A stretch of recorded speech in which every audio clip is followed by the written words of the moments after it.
vanoi gam tina Kuki chate ho zo sin bon chawin Jingkah pha Lhatun nisim khat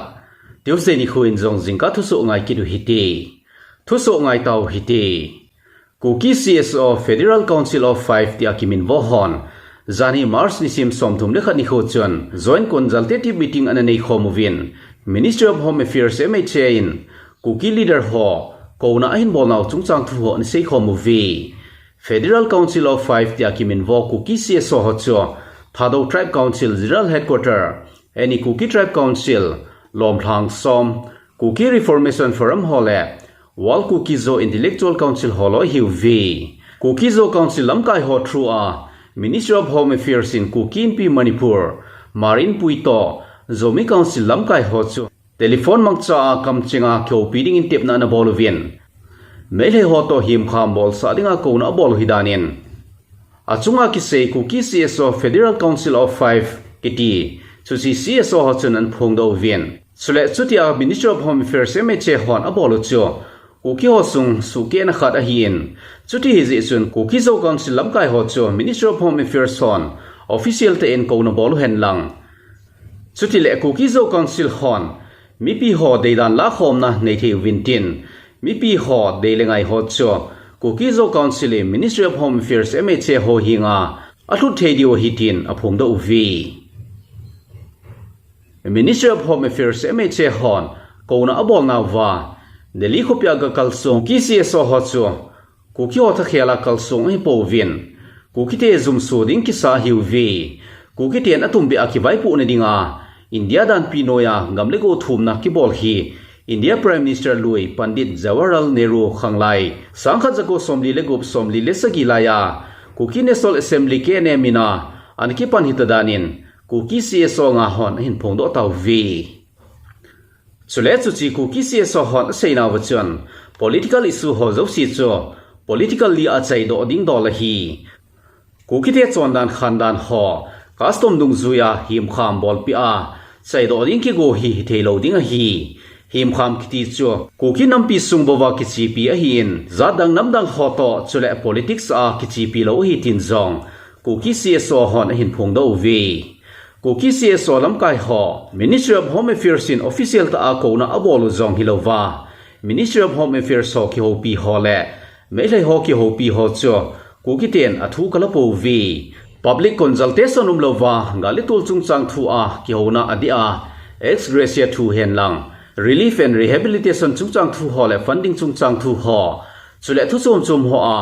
ki ho na anei ho cho ki Pomlou hilding Government of India Ministry of Home Affairs in India dan pinoya Kuki te adinga political solution khat sim do ka siwa ki Pomlou hilding hitin chuchi Kuki CSO hon phungdo vi Government of India Ministry of Home Affairs in Kuki te delengai ho Kuki te alunggel ngai tu ho aza bol pi wa Kuki te sunga ki hentel theina ding Tohgon ho Government of India Ministry of Home Affairs on abolo na ding winzong Federal Council of 5 kiti Kuki CSO nga ki gom phom ho chon nge na zong na bolu vi Kuki CSO lamkai ho to Government of India Ministry of Home Affairs on Kuki Zo Council lamkai ho to MHA CSO ho Hemkham bol sa ding go nau chunga Village Volunteer Coordinating Committee honjong ga na an bol saw na hitai Assam Rifles son sungpi gamkai sunga sim thu bomb improvised explosive device ni le gelatin stick somleku anaman do taw vi chuchi sim thu bomb ni sto gelatin stick somleku ho cho sungpi lamka khupya khipat kilometer som vela gamla khusung khara an mu do hidanin police on phongdo vin chule sim thu bomb ID adang khat jong lampi pama kalwat khara an mu do hidanin ki seyen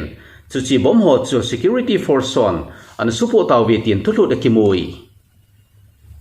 Sadar Hills gamkai sunga Kuki CSO Committee on Tribal Unity in tuni kho April sim khat ni kho a consultative meeting ani masanguchun Committee on Tribal Unity lamkai hon Committee on Tribal Unity lamkai tha ding General Secretary tha ding le Vice Chairman tha ding an gong taw vi Committee on Tribal Unity General Secretary tha ding in pu en sezalin gangte agong uvin sule Vice Chairman ding in pu thangkumang songloi gong taw vi Committee on Tribal Unity lamkai na a kangui khopia KBC Central Church muna consultative meeting anei ding o hin consultative meeting anei ding o hin Kuki te demand separate administration chungchang thu ho sei khom ding o hi kangui ko pi sunga consultative meeting anei ding kun chawa ko tulam kai tha ki thlen na chu thildang hi pon Committee on Tribal Unity ko tu General Secretary ana hi pulam milun singsidin ama mi mal insung boin hozi a haina an pezi a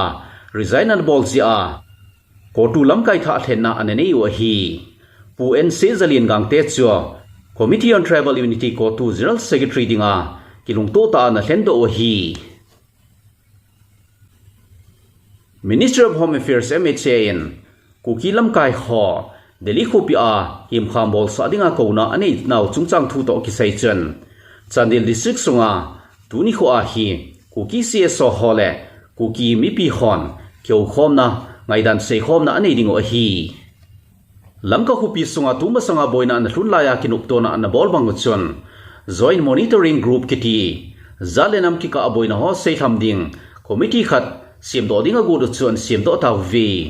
suchi joint monitoring group cho Evangelical College of Theology ECT hol mona yona an nei van sim do hitai joint monitoring group JMG lamkai ding chon miget an thleng do vien Reverend Dr Lalro Sim Songate Principal Evangelical College of Theology ECT cho convener ding in a thleng do vien sule pu lalthang lun guite retired Manipur Secretariat Service MSS officer cho secretary ding in an thleng do taw vi Chuchi meeting a chun Zomi Council Chairman pu vum suan naw lak to Marin Pui President pu Rose Infimate zong na pangthone Zomi hole mar ho ki ka thupoi laboi ho sunawa dinga hichi Joint Monitoring Group JMG kiti committee khat an sem da o hitai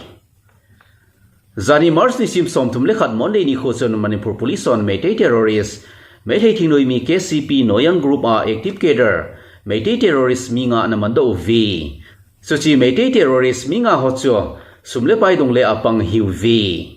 Meitei terrorist ki man ho chu kumsom ni le thuma ki pat kumsom thum le thum ki ka la ho hiu vi Suchi Meitei terrorist so akun chun security force on 9mm pistol khat to magazine khat sule magazine sunga ki hengsa mei changchang thuman mando vi Nagaland state sunga district ni gamgil a